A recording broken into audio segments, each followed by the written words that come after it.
Hi, I'm Kasger. I've been producing electronic music for more than 15 years now, and mostly drum and bass.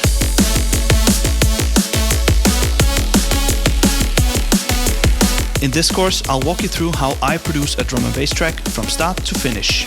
I'll be covering track arrangement, sound design, melodies, drum arrangement, synth layering, mixdown, mastering, and everything else that goes into producing a finished drum and bass track.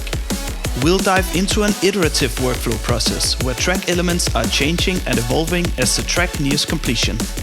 This process enables fast structuring and sketching of a full track where elements can be swapped out or completely scrapped later on in the process. You will also get the final project file, including all presets and samples used. Hi, this is Kasger, and you are watching my drum and bass course for DNB Academy.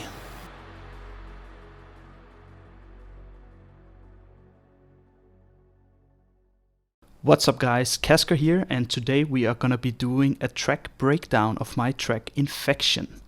So if you haven't heard the track yet, I put it out sometime last year, and I just opened the project back up now to go through the track, and it's been a long time since I had it open, so apologies for the very messy looking project we have here.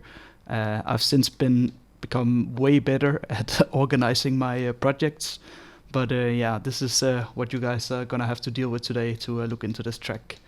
Before we get into the breakdown though, I think we should have a listen to the track and see how it sounds.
So that's basically the track we're going to be looking at today. I think the easiest way to do like a breakdown is to maybe just start from the beginning and see what kind of elements we have. So in the intro here, the first thing you hear is like this kind of sweep, which is like, see if I can find it, there's so much stuff in this. So we have this pad here that goes through most of the track. That sounds like this. It's pretty simple sounds. Let's see, what kind of processing do I have on this? Yeah, so the thing that really makes this pad like stand out and sound cool is the RC20 here. Which is like a really cool way to get that kind of pitch, like a bit like detuned pitch wobble kind of sound. It sounds very like retro-ish. Like if you were spinning the track on an actual vinyl where the motor is maybe a bit off and the vinyl itself is a bit like wobbly or something, then that's kind of like the effect that it tries to mimic. So you can hear that. You can see here that it goes like up and down here. That can be cranked even more if you want it to sound. Now you can really hear it. That might be a bit too much, so I like to keep it a bit low. But it sort of adds a bit of character to an otherwise sound that might not be that interesting. And then a bit of like vinyl crackle noise as well, just to add some spice to the track. Yeah, so. I just have it basically sweeping up here in the beginning, so I think it's just like a EQ filter. Let's see, yeah. So this is basically just like a high cut or low pass, whatever you want to call it, that just sweeps up to like introduce the sound and introduce the track. And then it actually goes back down again here. Because I just want it to be like sweep up and then go back down and then use the filter throughout the whole intro here. You can see it's being shaped up here to just slowly like build up the sound. Like I like to layer in a lot of the sounds that I'm gonna use like in the rest of the track in the intro, but then kind of like fade them in or filter them in or something like that. That's usually a pretty cool way of introducing the sounds, I think.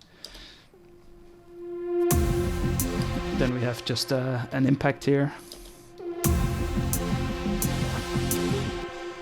And then I found some really cool sounds of like, it's like some very like metally bits.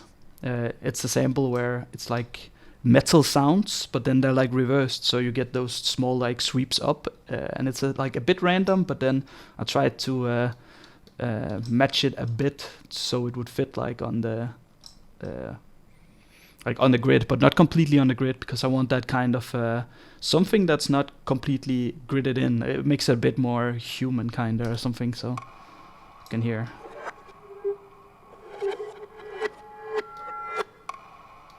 And then I just cut it up a bit here, so it comes a bit different, and then it just loops. And then to process this sound, we have I think basically just some like reverb on it and filter. What does the filter? Oh yeah, I think I had some small peaks in the sound that were like kind of annoying to my ears.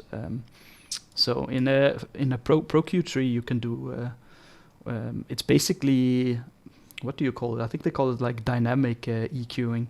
But basically what it does is that whenever frequencies play in this area you have defined, you can like adjust here how much it will like push the sound down. So whenever it's kind of like side chaining or compression basically, but it's just like I guess more of compression. So you just it's kind of like a very tiny multiband compressor, you could say, I guess, where whenever there's peaks or something above a certain threshold in this little defined area here, just pushes them down, but then only when it goes over that threshold. So if there's if it's not too loud, it's not gonna alter it. So that's pretty nice to catch those peaks. You can see here how it works. It pushes it down once in a while. Yeah. So that's like a pretty cool technique of doing that. Yeah. And I think that's also, it's also used again over here in the break, but it's mainly like an intro element. I don't think I use those anywhere else. You Okay, so what else do we have here? Yeah, I can see here that I also put some like panning on these metally sounds to get them like to go from the right and the left ear to add even more of that stereo whiteness to the sound in the beginning. So it sounds like there's like some spooky sounds coming here and some coming over here. I thought that was an interesting way of doing it. Then we have like just a hi-hat. Very simple. I just like to have those in the intro, something especially because we have so many sounds here, like the metal sound and maybe even also the pad sound, yeah, with like the wobbly bits. It's nice to have just something that kind of, it's not necessary, but for this track I felt like it needed something to like ground it to the grid somehow. So that's these pads. That's why these hats are here. Then we have, yeah, of course, like this whole track is kind of built up around one like very simple bass melody actually, which is almost this. It's a bit like the main melody is a bit longer. I think over here is the full one. Yeah. Basically this bass melody I made one day, and that sort of became the whole main focus point of this whole tune. So let's have a look at what that contains. Yeah. So it's actually made up of two different serum bass patches. The first one is probably the one that's most recognizable. Sounds like this. So it kind of reminds me a bit of that like Modern Talk or something from Massive, which was a big thing. I think, was it like Nicky Romero or something used it in like a track of his. And that's sort of the same kind of like mouthy feel to it. Like it sounds like almost like it's like a human modulating the synth. But basically it's done with frequency modulation, or FM synthesis as it's called. And let me just go in here and turn off the effects. Yeah, let's just turn everything off, then we can have a listen to how it sounds. Wait, let me just mute this one. So it's a pretty basic sound here. And then you have just like LFO that's modulating a bit of this. But the main thing that makes it sound like it is that it's being modulated by this oscillator over here. So now we're getting a bit of more of like a gritty sound.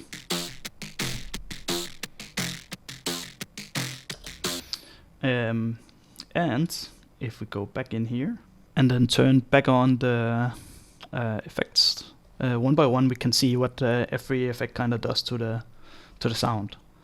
So first up, we have just a tiny bit of hyper dimension just to widen the sound a bit.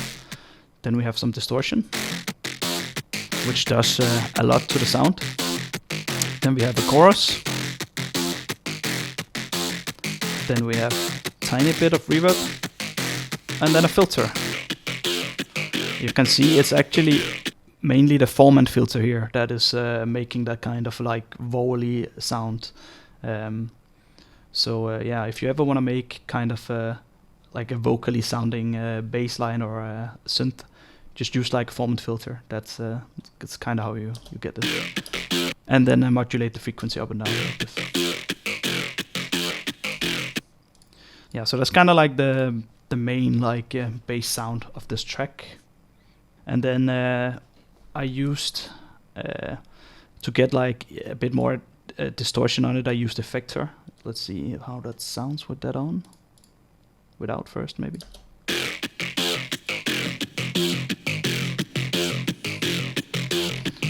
Yeah, I think Effector is just built into FL Studio. It has some pretty cool stuff. You can also get like the vocally sound actually by just using one of the filters here in Effector. It's pretty like it's a pretty simple.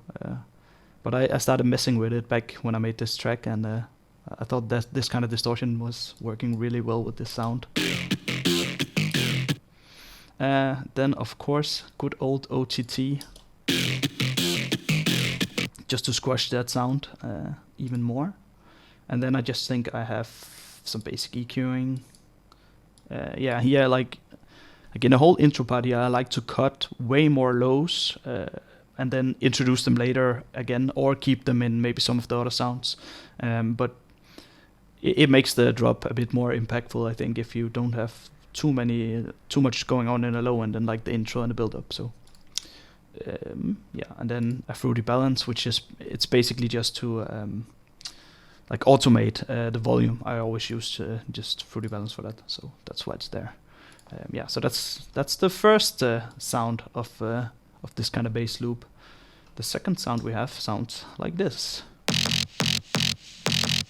and it's just basically a layer on top of it. Let's see how that sounds. I think it has, wait, it's on 15, that's here. Yeah, and this sound has a lot of shit on it. I think when I made it, I kind of started with a sound that I didn't really like that much, and then I just kept throwing on weird stuff on top of it. And I think actually the sound is being used even more later. Yeah, so there's like a lot of a lot of stuff on this thing. And I'm wondering even now why I put so much stuff on it, but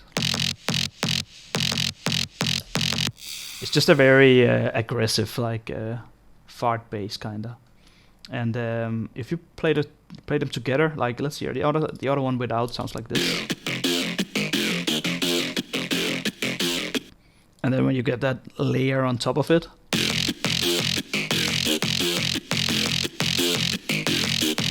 they kind of ping pong really good off each other, and yeah, I think that sounds good.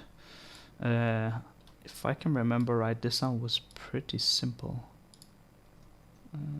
Let's see. Let's turn off all the effects here.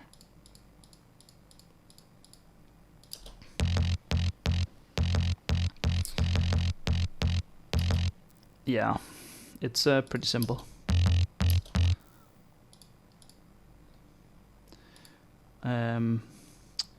I think I got these wave tables somewhere from. I can't remember where I got this one from. I think this is just built into Serum, right? Yeah, there's not too much crazy going on in this sound. It's pretty simple, and actually has even a sub in it that I'm using to distort and then cutting out later to layer in another sub. But it's not that crazy of a sound. I think a lot of the like the steppiness and the distortion comes from all the shit I put on it afterwards. So first up we have OTT, which already does most of the work, to be honest. And then a sausage fadener for some reason.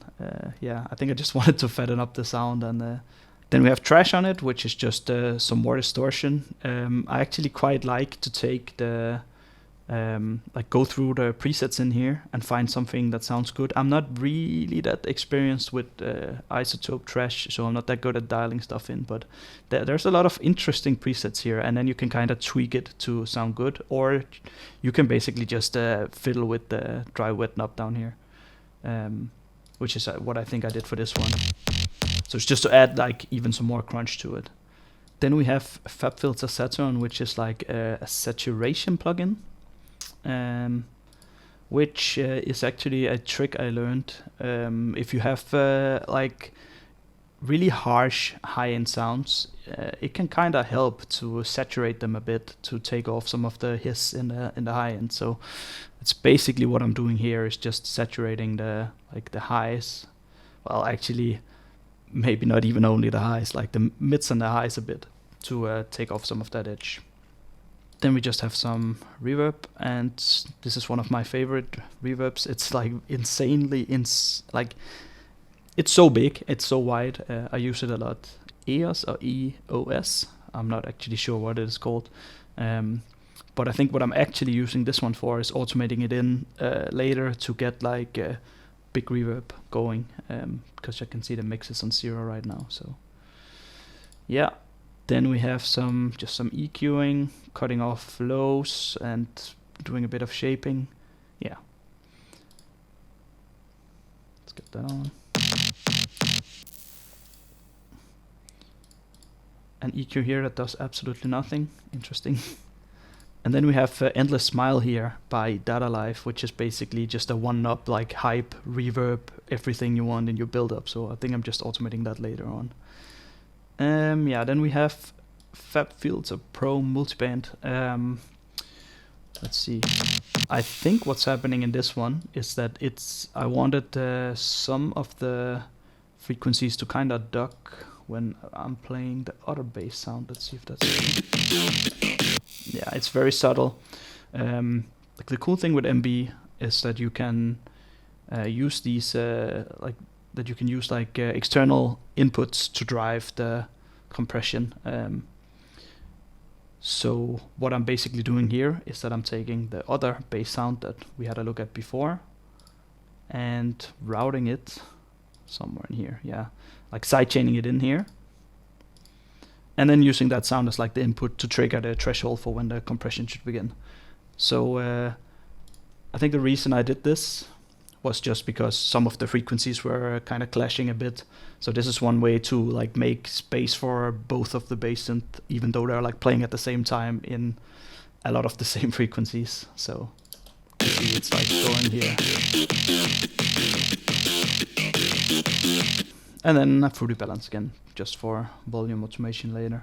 Yeah, so that's basically those two sounds. That sounds like this together. And that kind of bass melody is like the main focus of the whole track. And I think in the intro here, it's just those two playing, and then in the drop, there's gonna be added in some extra layering to that bass sound. But we'll take a look at that when we get there. Okay, what else do we have in the intro here? Just trying to see if there's anything interesting. Like you can see that with this bass line here in the intro, I'm also doing just like filtering it in. So it's just the low frequencies first, and then opening up, and then over here. Yeah. And another thing is that actually in the beginning here, the melody loop is even shorter than it is later. So in the beginning, it's just like it's the same, just kind of the same bar looping, and then over here it widens up, so the melody expands a bit. Yeah. Okay. Then we have this sound here, which has a lot of automation next to it. It's this sound, which was, let's see, here. Yeah, I just found a really interesting wavetable, and then I smashed on some effects that completely destroyed it. And I gave it like, it was just basically screwing around with sounds, which eventually ended up sounding kind of cool. Let's see. Without the automation, that's how it sounds. If I remove all the effects, I don't even remember how that would sound. Let's give it a shot here. Yeah, so that's how this sounds. Wait, which is...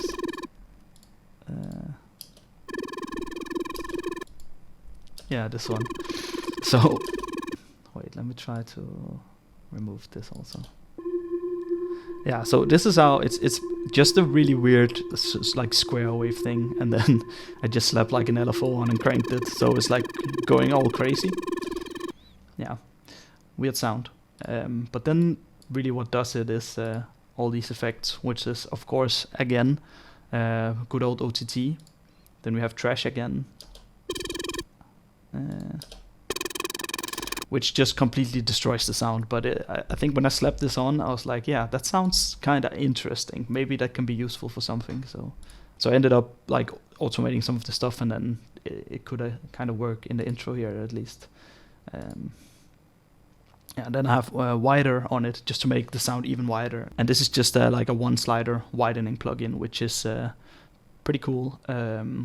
You gotta be a bit careful when using these kind of plugins, because it can introduce, I think, some phasing issues, but for the most part, when I've used this, it's been pretty good. You can just widen your stuff a lot. So yeah. Then we have some reverb down here, filtering. That's just low cut, balance, and then I think the delay here is being maybe automated. Let's go look what's actually being automated. Yeah, we have some basically just cutting the sound off so we don't get the unwanted like distortion in the end. We have some cutoff here, and then what actually makes this sound interesting is the automating the LFO rate. And then I think it's just turning down the volume and then back up for it again. So let's see, just like, let's turn these off, just get the LFO rate here. Yeah, so that LFO we saw before is just going slower, which make that kind of cool sound. So it's just a kind of a cool sound, very distorted and very broken kind of sound to layer in. And in the context it sounds kind of cool, I think.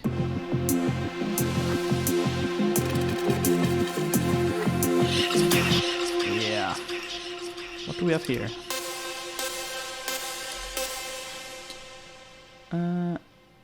Yeah. So this sound is also another sound that I'm using later in the track, I think, which is just playing very faintly in the background, just to kind of, so that when you hear it later, you are already prepared because you kind of heard it before. So it makes it easier for your brain to process when it comes back in later, if that makes any sense. At least that's my, that's kind of my thought process behind using so many of the same sounds, like in the intro as in the drop, and just reusing the same sounds. All right, I think we are gonna have a look at the vocals up here, because I have some vocals here which I found. It's just a sample I found which I thought fit the track super well.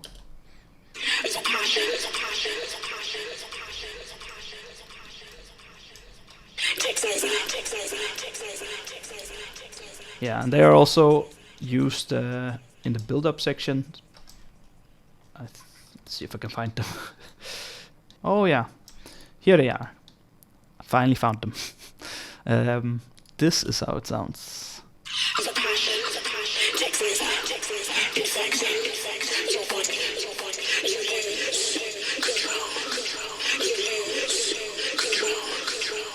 Yeah, pretty cool vocals, and let's see, because I did a lot of processing on these. They sounded very different if I remember correctly. Let's try to turn off all the stuff here.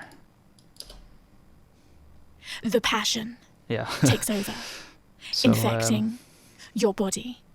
You lose control. You lose control. Yeah, so they sound very different from before being processed. So let's just check what's in this chain here. First, we just have some basic compression. Whenever I use like vocals, I really like to just compress the shit out of them, either with Pro C here or with just OTT.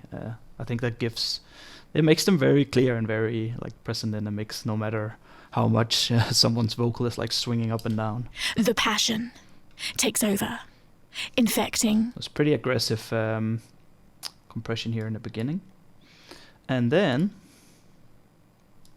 I have this cool little plugin called a Manipulator, which has some really cool presets and some really cool just like knobs in general for messing around with vocals. I mean, you could basically slap it on anything. I think I've used it on different stuff as well, but it's made for vocals mainly. So let's hear how it sounds with the Manipulator on it. The passion. Now we're getting pretty close to how it sounds. So it's basically all Manipulator's fault. So basically you can like add some harmonics, you can mess around with the formant. So if you have, I feel formant is kind of like if you want to mess around with not the pitch, like you want to keep the same pitch, but you want to make the vocal sound like lower or higher. You can mess around with the formant to kind of achieve that. It usually also kind of messes up the sound a lot. So it's not always like the output you want. But I feel for this it added a lot to the vocal here. And then of course some detuning is also what makes it sound as it does. The passion takes over. But I actually like to just go through. There are so many presets in here that I just like to go through and like whenever I'm like doing stuff with Manipulate, I just find something and then dial it in from there. But it's really cool. Really cool. The passion takes over. And it actually also has just a widener thing there. So if you don't want to get the widener plugin, you can just get Manipulate and just use this part of it. The passion. And then, of course, OTT. A lot of OTT. You could even say too much OTT, but I think it sounds cool. The passion takes over, infecting. Yeah. Just lifting up some of the highs a bit here. The passion. Wider, even got wider on this one. Just some reverb, delay, more reverb. And I think some of this is also getting automated. And then another filter, which is, yeah, I guess just to take some peaks that was there. Yeah, the delay is really cool on this one.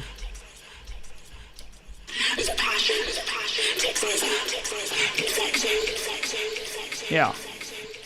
So that's basically the vocal. Let's go back to where it was in the intro, if I can find it again. Up here, I think.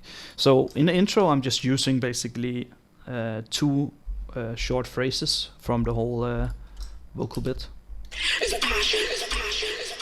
with just a lot of like echo on it.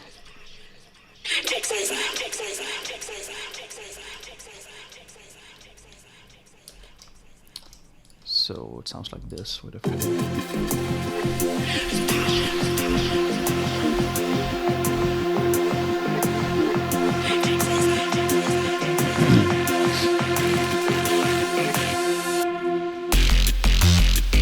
Yeah, then we get to like the break build-up kind of thing here in the beginning, where I'm introducing. You can easily hear that like the sub is coming in here. Like, you have no sub here, and then just a low end coming in. Before we move to that part, let's just look. I think I have just a couple of like reverse crashes. There's some more. Yeah, just some sweeps going up. Like here, some exhausts, stuff like that, to just kind of add some like air and like some interesting bits here in the beginning. And then here the long sweep, like building up, letting you know that it's about to go down. And then for this one, I thought it was kind of funny to, instead of having all the sweeps end like at the same time, leave like a bar of gap and then push the crash here out. So instead of having it, let me just turn this back on here. So instead of having it like in here, then it would sound like this.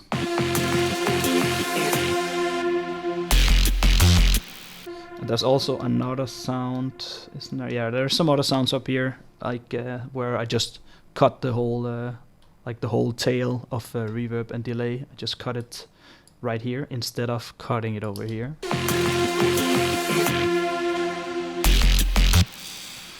But by pushing this crash out, I think you get like an extra small little sweep going up to there.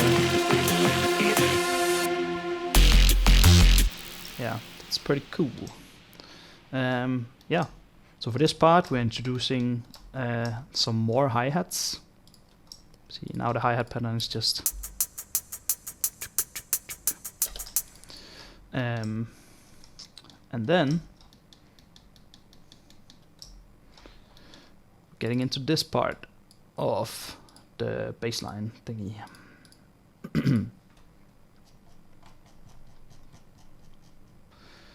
And now there's a few more things layered into this sound. So now it sounds like this.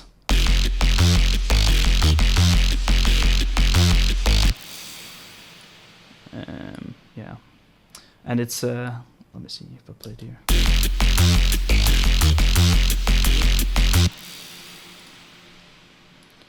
So we have, is this? Yeah, this is the one from before. And this one as well. So the neo sounds are this sound right here. So if you play this together with this one, you almost have the melody like. So it's basically just some like extra bass layers to add on top of the kind of vocally bass line we have down here. I think when I made this track, I actually started just having this, which is a cool sound in itself, but I felt like it lacked like some good like transient or some like punch to it.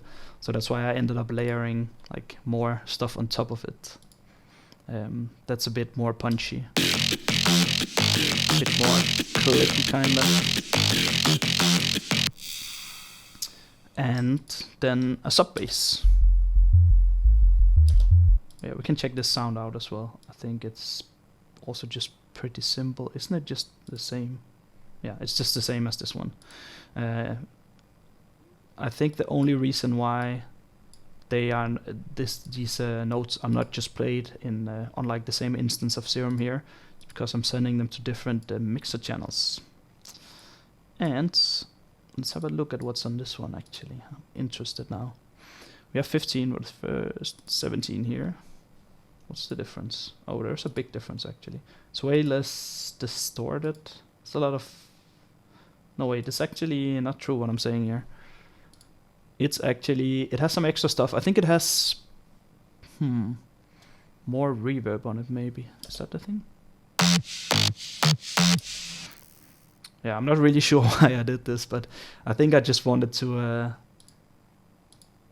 maybe just OTT it a bit more or something, because I'm actually routing it back into the other one anyway, so it also gets all of this stuff on it. Yeah, lots of distortion going on in this track.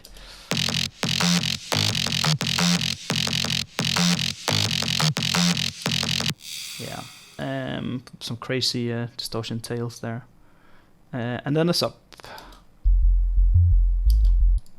which is just a sub basically. Let's see, what do I actually have on this? Yeah, I'm basically just cutting it here. I think that's it for the sub. Yeah, so that's pretty basic, but yeah, it's just some extra bass layers to add onto the other bass line here in the drop.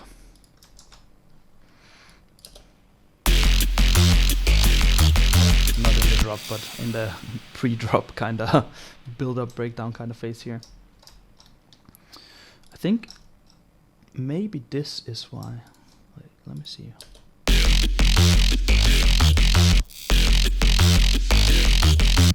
Yeah, I think I had some problems where it was a bit too stabby in some parts, so I ended up going in and actually just like manually kind of sidechaining it in here. What else is happening in this part? Not that much else, I think. I think it's just this the whole track here is kind of simple. There's not too many elements in it, and especially not in this part right here. Then you're slowly moving into like a build-up part here. Let's see.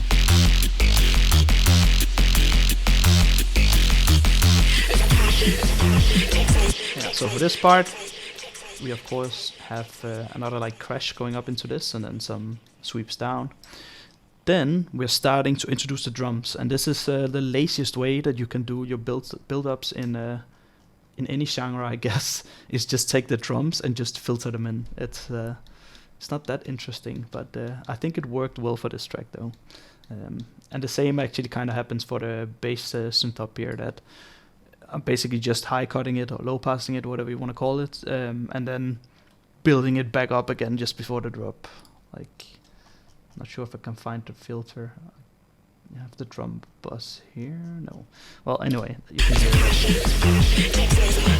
So it's kind of just removing the highs from the bass line to make room for the vocals, and also to just make it sound like something is about to go down.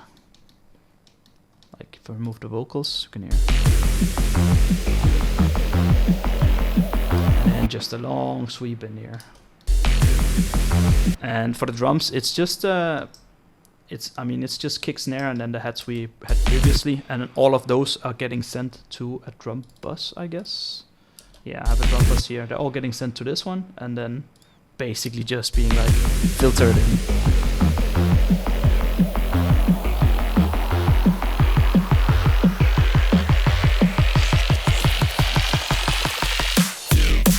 Yeah, then we have a pretty cool sound here. That just kind of ties the whole build up together right here before the drop.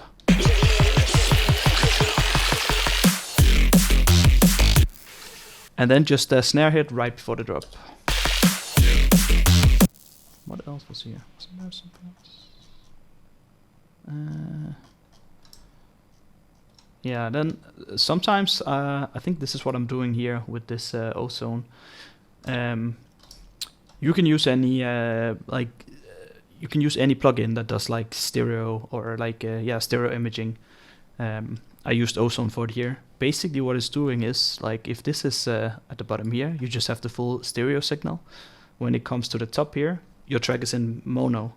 So in the build up, I'm actually just like closing, like narrowing the stereo width a lot in. So it's almost like a bit more than halfway into being just mono. And then right at the drop, just opening up for it again. It adds, it kind of adds in even more like transient or like kind of change right on the drop, which I think sounds kind of cool. So that's the technique there. And again, most of these things here are just to like turn down stuff or narrow in stuff so the drop can sound more like impactful.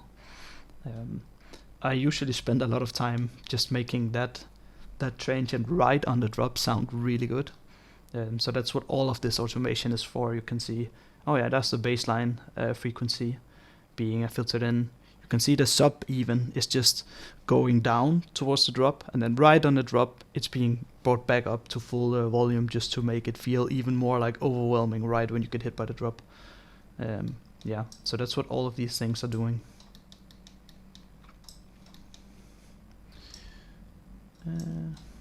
Let's see. Yeah, right before the drop the melody changes a bit.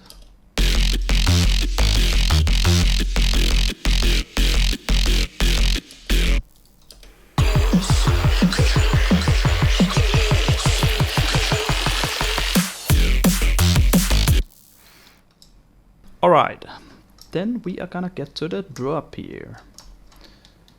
Yeah, so here in the drop I'm actually removing one of those bass patches that we saw before and just keeping one of them, so it sounds a bit different here, but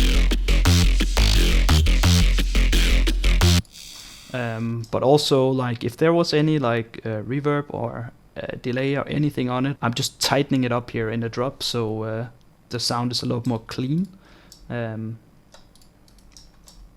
So you can hear it, it goes from sounding like this and then right on the drop it sounds a bit more clean.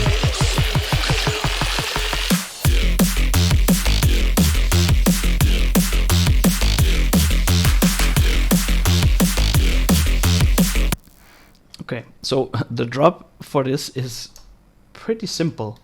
It's mainly just this bass loop going on and almost nothing else in the beginning, and then I'm just kind of adding onto it as we move on. But yeah, this bass loop is just filling up so much of the frequency spectrum already that it almost wouldn't help anything to layer more on top of it. But let's have a look at the drums here in the drop. So we have a kick here, which is, I can see I layered two different kicks on top of each other. This is just basically like a high part, like kind of like an extra transient to add to the kick, I can see. This is like the main sound of the kick. And then we have this layer on top. It just adds a tiny bit. And then there is just a slight bit of like compression on the kick here, nothing crazy. I feel like when you get a lot of those kind of kicks or stuff from sample packs, they're already processed so much that you only need, you don't really need that much. Then I'm just cutting some lows from it to just let the sub have that space, and just a slight dip here. And also for the snare here, it's really hard snare. Let's have a look. The snare, yeah, same kind of thought behind this. Slight bit of just compression. Let's give it actually a listen without the compression here.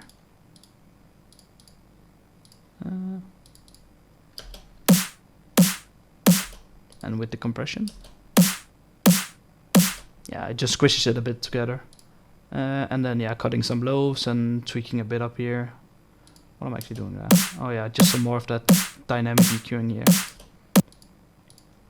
Yeah. Then we have, in the beginning here, we have a hi-hat pattern that sounds like this.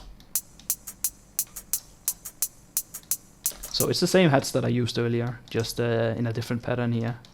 And then later they are going to be a bit more aggressive. But here in the beginning, I wanted really to put emphasis on the four to the floor kind of beat that the bass line is following. It goes tuk, tuk, tuk, tuk. And that's why I don't have the hi-hat in between like every other hi-hat like I have over here in the beginning. Then what I like to put in, you can see I don't really have a lot of drums in this track. It's very bare bones. I'll say it really depends what kind of track you're doing. For this track, which is like just really like aggressive kind of dance floor kind of track, I didn't really feel that I needed what you would normally consider doing in like more maybe standard drum and bass track, where you would put in maybe some shuffles or maybe layer in some breaks and stuff like that. This is just straight on and hard. So that's the reason why there's not that many drums in this one. But then what I like to put in to kind of fill a bit of that space is just some rides. So we have this ride going here. Just adds a bit in the top end, where you maybe would normally have a bit more hats or something. So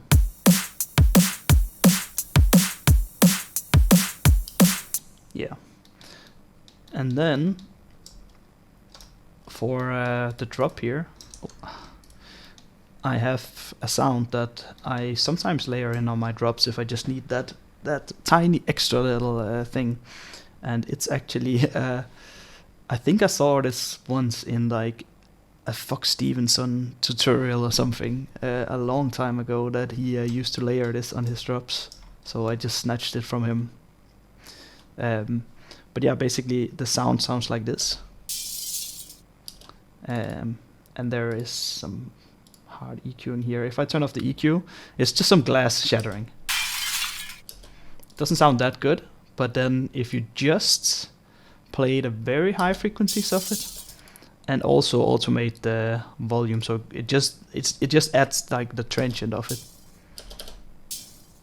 Yeah, I don't know, it probably doesn't do that much in the final mix, but I like to slap it on sometimes to get just a bit of extra sparkle right on the drop there. Yeah, then up here I have the sidechain, and for this I think I used I used Shaper Box, which is it's pretty simple for sidechaining. You can like have a MIDI input trigger the sidechain, and then down here you can control like the mix of it, and you can shape it however you want.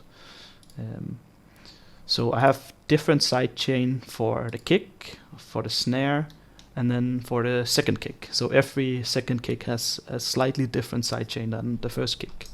And that's because, I don't know, some like the first kick, which is actually on the grid, I feel like that needs more sidechain. And then the next kick that comes, like the second kick, it doesn't need the same amount of sidechain, because first of all, it's like off the 4x4 pattern. So usually if you have something there, it kind of breaks the groove kinda, but it still definitely needs the space. So I just sidechained it a bit less.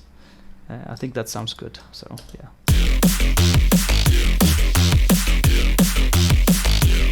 And then we have some claps coming in over here.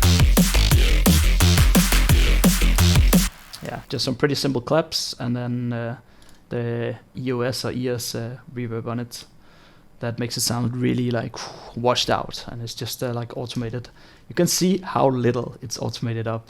It's at like 5%, and it sounds huge. If I were to crank this, let's see.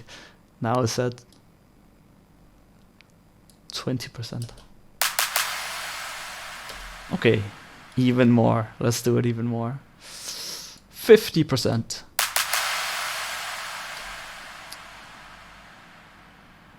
75%? 100%, let's go. Yeah, it's insane. But yeah, let's just keep it at the 5%.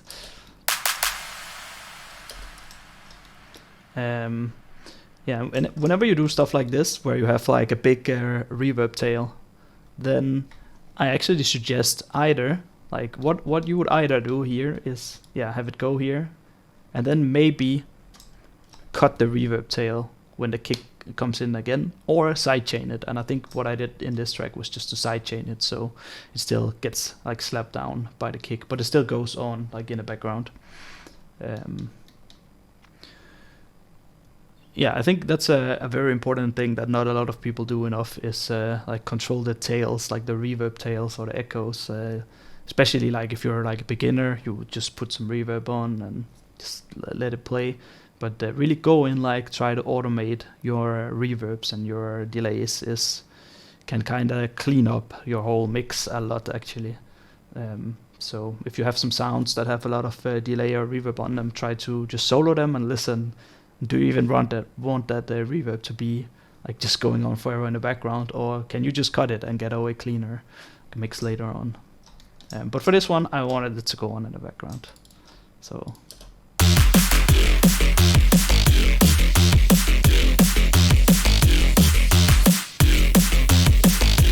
yeah, and then here for this part, I start putting in extra hi-hats just to make a slight variation. It's very much like just the same over and over on this track, but that's kind of the style I wanted to go for with this one.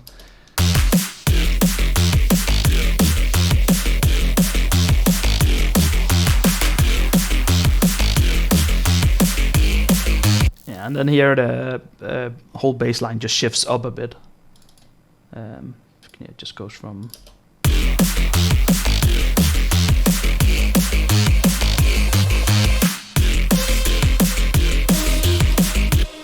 and then for this part, I actually changed the melody.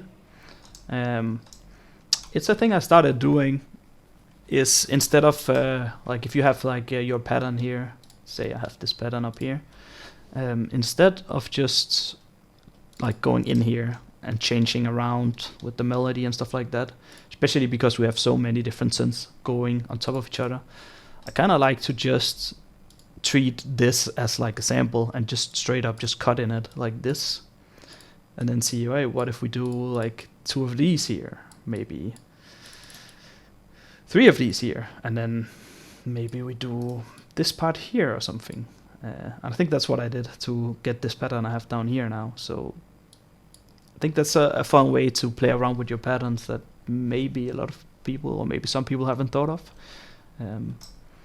I started doing it a lot, especially also if I have a melody where I like parts of it, but I'm not really completely happy with how the melody sounds yet. Then just cutting it up and trying to just rearrange tiny bits of it, or hey, maybe you can just like do 2 of these here, and like, I don't know, like something like that. It can like give you some inspiration, or maybe change the melody in a way that sounds better or different, or you can use it somewhere else.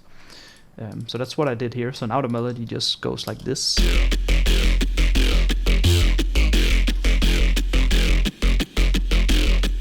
Yeah, so it's a bit different. I wanted for this part, I wanted the melody to not go like pitch so much up and down. I wanted it to just stay almost in the same kind of pitch, and then introduce other elements that would go a bit more up and down instead. So that's why I have these synth shots here coming in.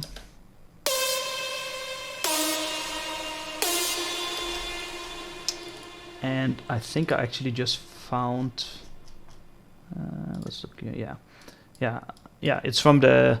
I have like a sample pack from Stonebank that has really cool like leads in it, so I use one of those.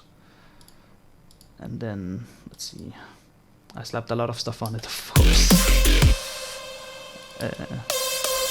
It's like OTT'd to all hell. Let me just do this and this. Yeah, now you're gonna hear a sidechain too, but a tiny bit of a camel crusher on it just to get some distortion. Let's try to remove all the effects, see how it sounds actually. Yeah, it's not that different, but OTT, distortion. Yeah, then the wider again, just to push it out, because we have a lot of the bass line at least going on in the middle, like stereo-wise of the track. So I wanted these sounds to be a bit more out in the stereo image. More reverb, lots of reverb on this one. Yeah, that's basically the sound.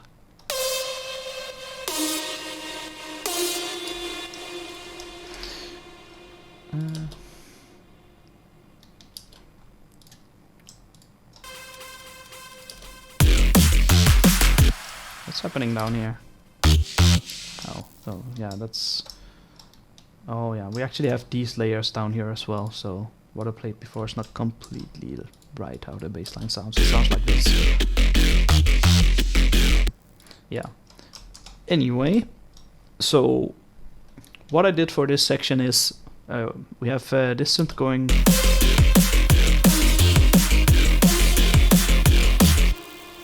And then we have another synth coming in and playing like similar kind of melody, which is called like call and response, where you have like one synth playing and then another synth like kind of answering back. So that's what's happening here. You have those three first.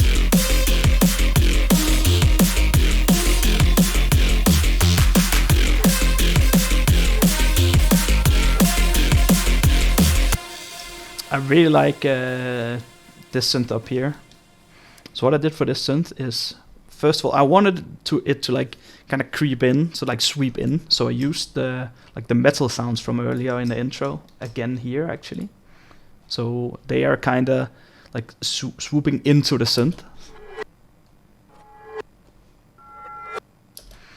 And then we have the synth here.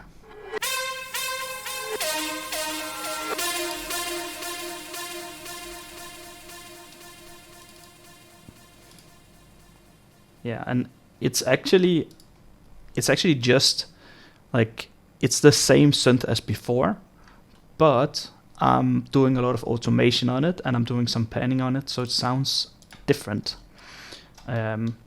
So for the first note we're playing here, I'm panning it all the way to the.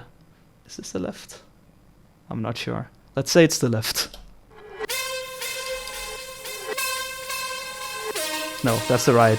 So I'm panning it all the way to the right first, almost, like going up, and then panning it to the left, and then panning the last one back to the right, and then into the middle again, kinda. And then I'm automating the reverb to like also swoop it even more up.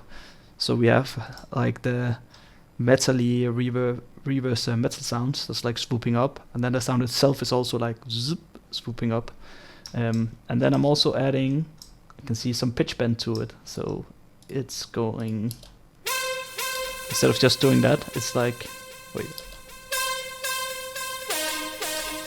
so it should sound kinda, but then with the pitch bend it goes like down and then back up, and then yeah, it's very subtle.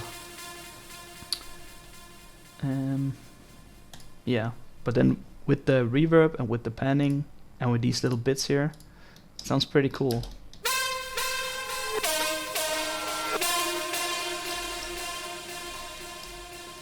So yeah, in context.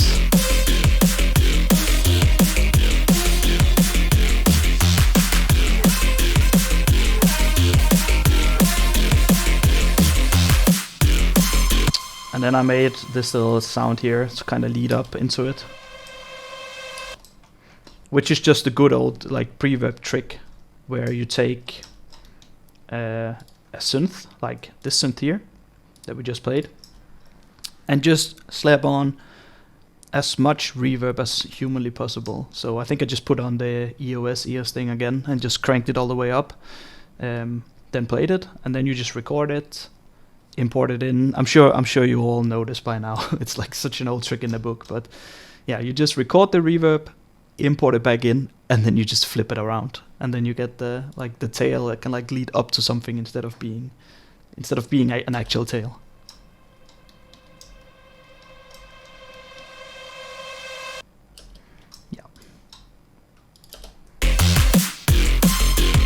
And then it's just the same, but pitched up an octave here.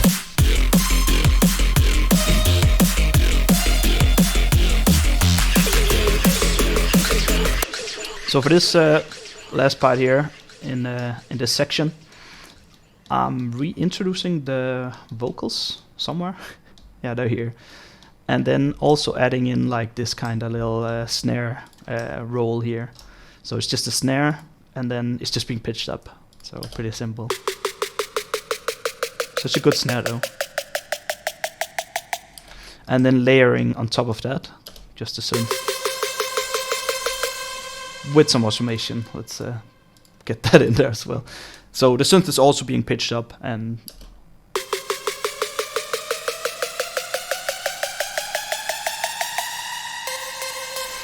then again I'm using that synth in the next part, so it's kind of like an intro into the next synth coming. So it's the whole it's kind of like foreshadowing of what's about to happen or something like that. I like to do that a lot.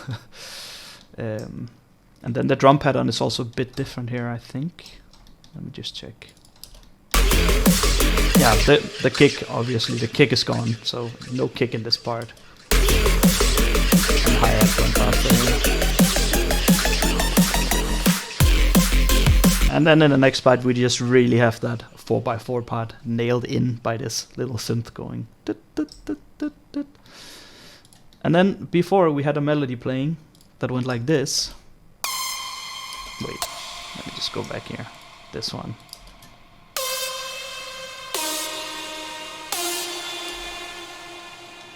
Yeah. So now I just took that melody and made it faster, and that's what's gonna come in here. Just the same synth again, just a bit faster.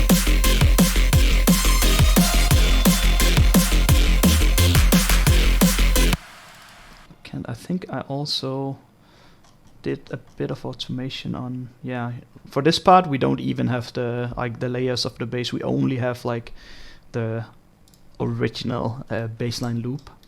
And then I think, did I also, I feel like no, apparently not. Well, we just have that original bassline loop. And that's just because now we have like some other sounds going in, so we don't need focus so much on the bass line anymore. Now it's more like in the beginning, full focus on the bass line, and then it sort of drifts into just being a background element almost. I mean, it's still like the driving element of the track, but we have other sounds coming in and building on top. So it's like a very progressively evolving track.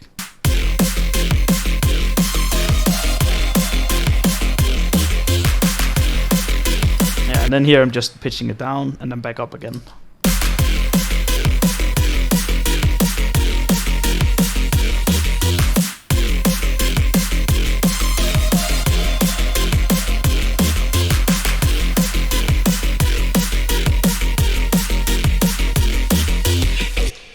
Yeah, I think if I were to change anything about this song now, would maybe make a bit fewer like sections of the track. It's a bit long.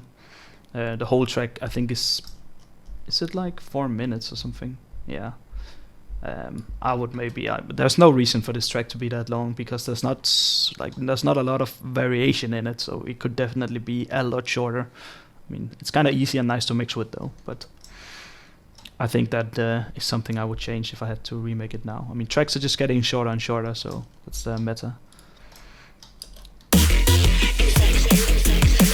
So for the last part here, we just have the vocal looping, And then I actually just turned the bass line down a tiny bit just to give a bit more room for the vocal.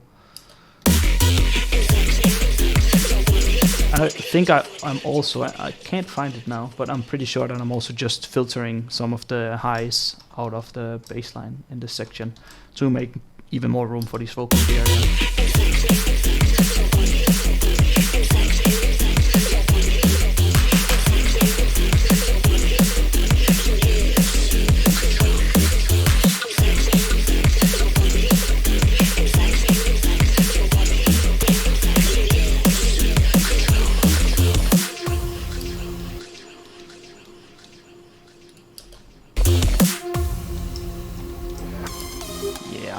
Then we're just back to very similar to the intro with these sounds again for this whole part actually.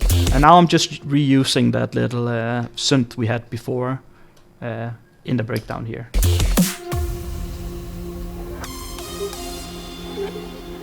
Bing bong bing. Yeah, and then what I'm like slowly starting to introduce here is like kind of like an arpeggiated melody. Can find it. Yeah, just this one here. Very simple melody.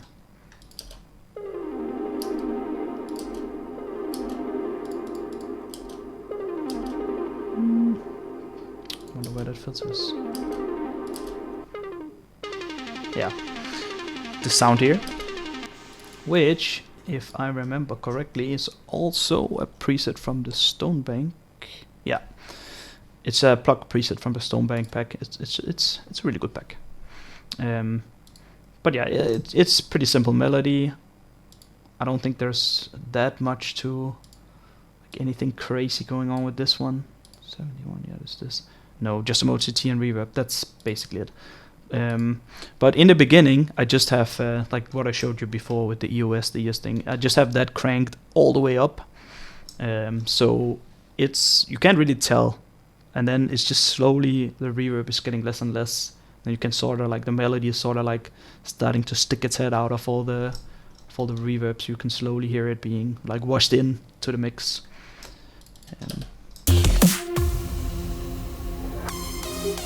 But in the beginning, it's just more of like an atmosphere kind of in the background. You can sort of tell it's coming in.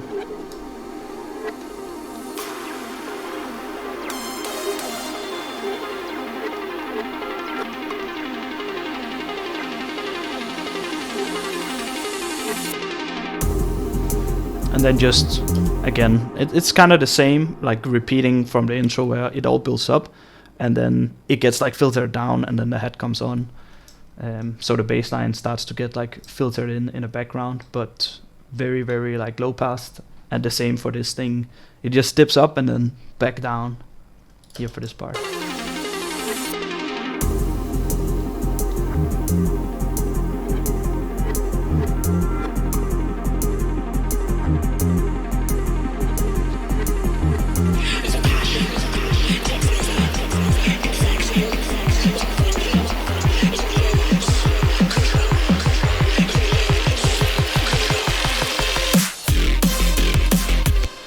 So for the second drop, I'm keeping the like arpeggiated kind of melody in as a background element in the drop instead of just having like the clean bass line. So it sort of plays off the bass line with some different harmonics kind of, so it sounds a bit more interesting than just the same drop once more. And you can also hear the preverb that we talked about before is also building up this time, because I'm using these synth shots like right from the beginning in this drop.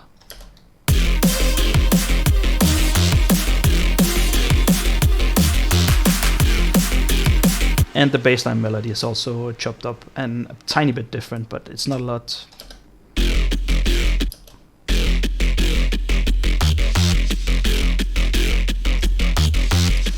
It's just even more simple in this one.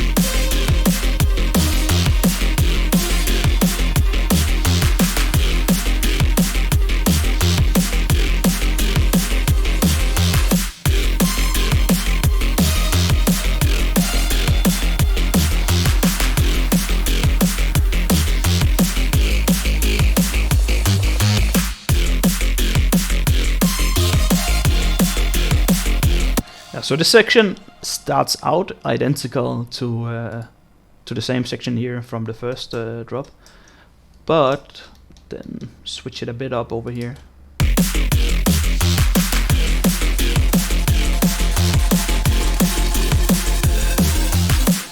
So here we are actually reusing, I think, this, the sound that I completely forgot that I actually was reusing it over here.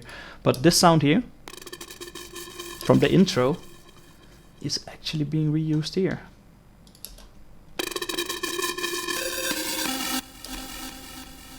How cool. Yeah, but first we have this kind of background thing going up down here.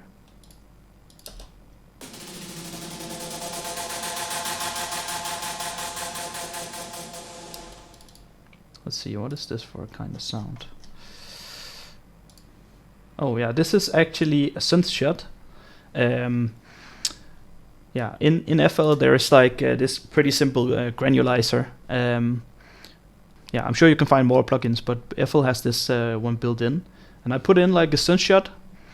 It wouldn't surprise me if this is a synth shot. I think I'm using this synth shot somewhere else also. Anyway, it's been put in, and then I'm just automating the wave spacing, which is basically just kind of stretching the sound out. But then instead of normally when you stretch out a sound, you would like actually stretch it out. But what happens here is that it sort of stretches out the sound, but instead of just stretching it out, imagine it more like cutting up the sound into tiny little pieces and then stretching like the area that those pieces cover out, and then the small gaps that would be in between all these pieces, it just repeats kind of that sound. And that's what you can do with the wave spacing, is that you can kind of pick how long you want the space to be in between. So it gets kind of this effect where it sounds like it's like going faster and faster again, while still like playing the actual sound, like being like really stretched out. I think when I made this track, it had been like a long time since I messed with it, so I really wanted to try and put something like that in here. But then it kind of needed some more, so I took that synth from earlier and slapped in here as well.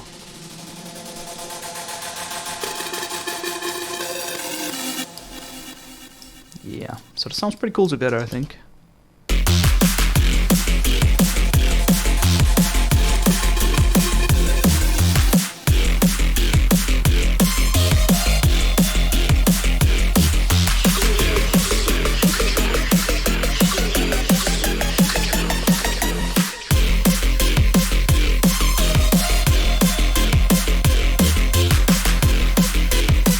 And I think almost rest of the track is just the same as in the first drop. A lot of work just to have this appear just one time in the track, but yeah, it sounded cool.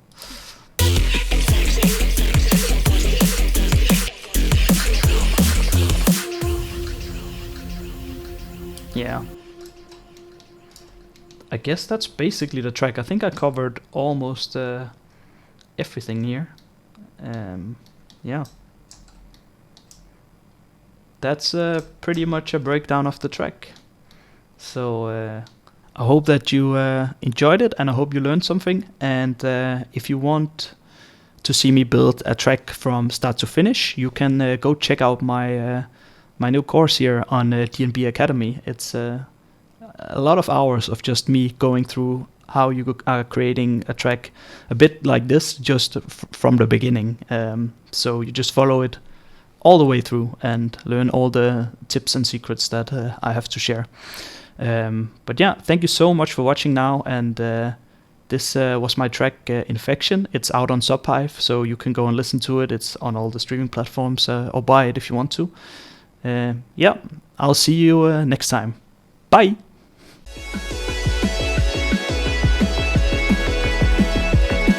Hi, I'm Kasger. I've been producing electronic music for more than 15 years now, and mostly drum and bass.